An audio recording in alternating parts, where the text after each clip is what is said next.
এই হচ্ছে AGT live 24/7। ये है as it is live 24/7। This is as it is live 24/7।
এমন কোনো কথা নাই।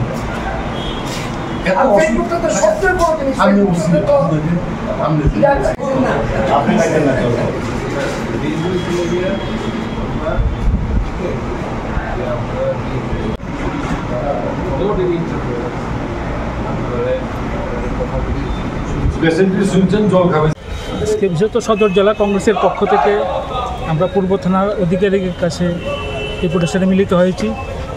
আমরা সবাই অবগত আছেন যে বিগত যে 8ই জুন রাত্রি প্রায় 10:40 নাগাদ আমাদের ভারতীয় জনতা পার্টির যে কোষাধ্যক্ষর নেতৃত্বে মসজিদের আবাসিকের উপর যে ভাঙচুর চালানো হয়েছে এবং ওনাকে হত্যার উদ্দেশ্য করে যে ওনাকে আক্রমণ করা হয়েছে, সঙ্গে ওনার স্ত্রীকেও আক্রমণ করা হয়েছে।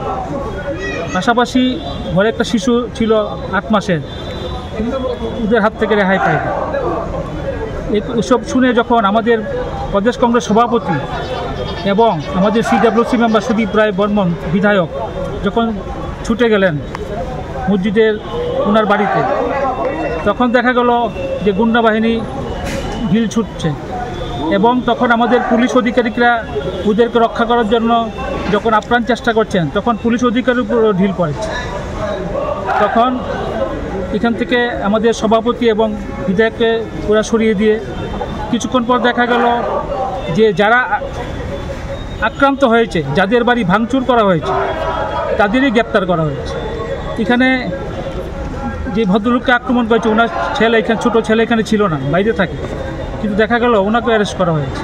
তা আমাদের দাবি যারা আক্রমণ করেছে তাদের কেন এখনও গ্রেপ্তার করা হয়নি, তাদের অবিলম্বে গ্রেপ্তার করা হোক এবং যারা বিনা অপরাধে জেলখানাত আছে তাদের বিনা শর্তে মুক্তি দেওয়া হোক, নাহলে আমরা আগামী দিন আরও বৃহত্তর আন্দোলন করে। আপনাদের তরফ থেকে কোনো ধরনের মামলা হয়েছিল? ভদ্রমহিলা যে মসজিদের উনি মামলা করেছেন, নামধাম দিয়ে 7 জনের নাম দিয়ে মামলা করেছেন। মহাশয় বলছেন যে এখানে ইনভেস্টিগেশন চলছে, আমরা আপনাদেরটা সহানুভূতি বিচার করছি, আমরা ইমিডিয়েট আমরা অ্যাকশন নেব। পরপর 2টা কেস হয়েছে, কেস কাউন্টার কেস। একটা কেসে নিরপরাধ 2জন লোক, শাহজাহানের বাবা এবং ভাই, যারা ঘটনার সহিত জড়িত না, তাদেরকে অ্যারেস্ট করেছে। পক্ষান্তরে দেখা যায় নাগাধীরাজ দত্ত বিজেপির, উনি হলেন রাজ্য কমিটির কোষাধ্যক্ষ এবং কিছু সমাজ বিরোধীরা এখানে শাহজাহানের বাড়ি ঘর এবং মসজিদে আক্রমণ করেছে। তাই তাদের নাম ধাম দিয়ে এখানে কেস করা হয়েছে, এফআইআর দেওয়া হয়েছে। কিন্তু দেখছে মানুষ প্রত্যক্ষ করছেন যাদের নামে কেস দেওয়া হলো, যারা আক্রমণকারী, যারা শাহজাহানের বাড়িতে আক্রমণ করেছে, তার শিশু সন্তানরাও তাদের আক্রমণ থেকে রেহাই পায়নি। তাদের শান্তিপাড়া অঞ্চলে তারা ঘুরে বেড়াচ্ছে, পুলিশ তাদেরকে অ্যারেস্ট করছে না। তো আমাদের দাবি যে যারা মসজিদে আক্রমণ করলো, শাহজাহানের বাড়িতে যারা আক্রমণ করলো, তাদের বিরুদ্ধে আমরা মামলা দিলাম। সেই মামলায় যারা অভিযুক্ত তাদেরকে নাগারের দিরাজ দত্ত সহ সবাইকে ইমিডিয়েটলি অ্যারেস্ট করতে হবে এবং শাহজাহানের ভাই এবং শাহজাহানের বাবা যারা এই ঘটনার সাথে জড়িত নয় তাদেরকে নিরপরাধ মানুষ তাদেরকে নিঃশর্তে মুক্তি দিতে হবে। 3 নম্বর কথা হলো মসজিদে সেদিন যেইভাবে ভাঙচুর করা হয়েছে, যেইভাবে মানুষের ক্ষয়ক্ষতি করা হয়েছে, যাদের সম্পত্তি বিনষ্ট হলো তাদেরকে উপযুক্ত কম্পেনসেশন দেওয়ার দাবি আমরা রেখেছি। পাশাপাশি মসজিদে যারা সংখ্যালঘু সম্প্রদায় আছে তাদের নিরাপত্তার ব্যবস্থা করতে হবে। এই 3টা মূলত দাবি আমরা রেখেছি।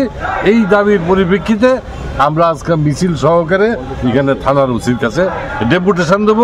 আমাদের দাবি পূর্ণ না হলে আগামী দিনে আমরা আরও বৃহত্তর আন্দোলনে যাব এবং আমরা সারা রাজ্যের মানুষের কাছে এই সমস্ত ঘটনা আমরা তুলে ধরব এবং আমাদের আন্দোলনও চলবে এটার বিরুদ্ধে। থানার ওসিবাবু কি বলেছে? উনি এই যে সমস্ত কিছু শুনেছে, এই দাবিগুলি উনি সবগুলি নোট করেছেন। কিন্তু প্রশ্ন হলো, আপনারাও জানেন আমরাও জানি, যখন কেসগুলি ইনভেস্টিগেশন চলে তখন অনেক আইনের বেড়াজাল থাকে, আইনের অনেক বাধ্যবাধকতা থাকে, তো অনেক কিছু বলা যায় না। তবে উনি আমাদের দাবিগুলির প্রতি সহানুভূতিশীল এবং উনি এটা দেখবেন এই কথা আমাদেরকে দিয়েছে।